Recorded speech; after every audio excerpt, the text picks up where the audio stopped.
સમિતિએ પૂર પીડિતોની ચિંતા વ્યક્ત કરી અસરગ્રસ્ત થયાને 13 દિવસ વીતી ગયા છતાં સહાય નથી મળી। તાત્કાલિક સર્વે કરી પીડિતોને સહાય મળે તેવી કોંગ્રેસ સમિતિએ માંગ કરી। થરાદ કોંગ્રેસ સમિતિએ જણાવ્યું હતું કે તાજેતરમાં થયેલા પૂરના કારણે નુકસાન અંગેના ગંભીર ચિંતા વ્યક્ત કરી છે। સમિતિએ જણાવ્યું કે પૂરગ્રસ્ત વિસ્તારોમાં જાનમાલ, ઘરવખરી, પાક અને જમીનના મોટા પાયે નુકસાન થયા હોવા છતાં સરકાર તરફથી હજુ સુધી કોઈ પણ પ્રકારની સહાય પૂરી પાડવામાં નથી આવી। સમિતિએ આક્ષેપ કર્યો હતો કે ઘટનાને 13 દિવસ વીતી ગયા છે છતાં હજુ સુધી અસરગ્રસ્ત પરિવારોને કોઈ નક્કર સહાય મળી નથી। કેટલાય પરિવારોના પાક અને જમીન ધોવાણ થઈ ગયા છે તો કેટલાકના ઘરો અને ઘરવખરી પણ નષ્ટ થઈ ગયા છે। કોંગ્રેસ સમિતિએ તંત્ર અને સરકારના કાન ખોલવા માગણી કરી છે અને તાત્કાલિક અસરગ્રસ્ત વિસ્તારોમાં સચોટ સર્વે કરી ખરેખર પીડિતોને યોગ્ય સહાય ચૂકવવા માંગ ઉઠાવી છે। સમિતિએ ચેતવણી આપી છે કે જો ટૂંક સમયમાં યોગ્ય પગલાં લેવામાં નહીં આવે તો સ્થાનિક સ્તરે આંદોલન કરવામાં આવશે।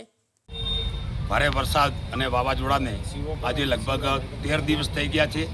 હજી સુધી તંત્ર દ્વારા કોઈ પણ સહાયનું ઠેકાણું નથી। હજુ કેશ ડોલ મળી નથી, ઘરવખરી મળી નથી, પાક ધોવાણ મળ્યું નથી કે જમીન ધોવાણ મળ્યું નથી।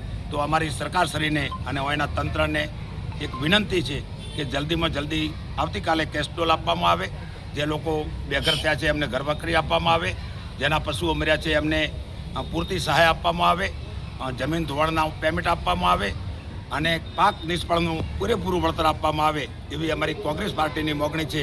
હજુ સુધી 13 દિવસે પણ ઠેર ઠેર ભરાયેલા પાણી પડ્યા છે, જળબંબાકાર જેવી સ્થિતિ છે। જો 12-15 દિવસ પાણી એક જગ્યાએ પીડ્યું રહે તો મચ્છરોનો ઉપદ્રવ થવાનો પૂરેપૂરો ભય છે। એટલે જલ્દીમાં જલ્દી પાણીનો નિકાલ કરે અને જલ્દીમાં જલ્દી દવાનો છંટકાવ કરે એવી અમારી કોંગ્રેસ પાર્ટીની માગણી છે।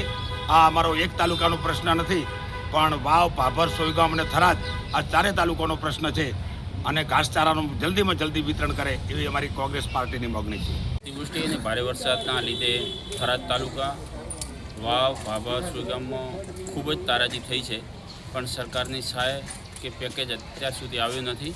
માટે આજે થરાદ તાલુકા કોંગ્રેસ સમિતિના સૌ આગેવાનશ્રીઓએ પ્રાંતશ્રીને આવેદનપત્ર આપ્યું છે કે જલ્દીમાં જલ્દી પશુ સહાય આપવામાં આવે, કેશ ડોલ અને ઘરવખરી આપવામાં આવે અને પાક સર્વે અને જમીન ધોવાણનું સર્વે કરી અને તાત્કાલિક ખેડૂતોને અને અસરગ્રસ્તોને મદદ કરવામાં આવે એવું આવેદનપત્ર અમે આપ્યું છે।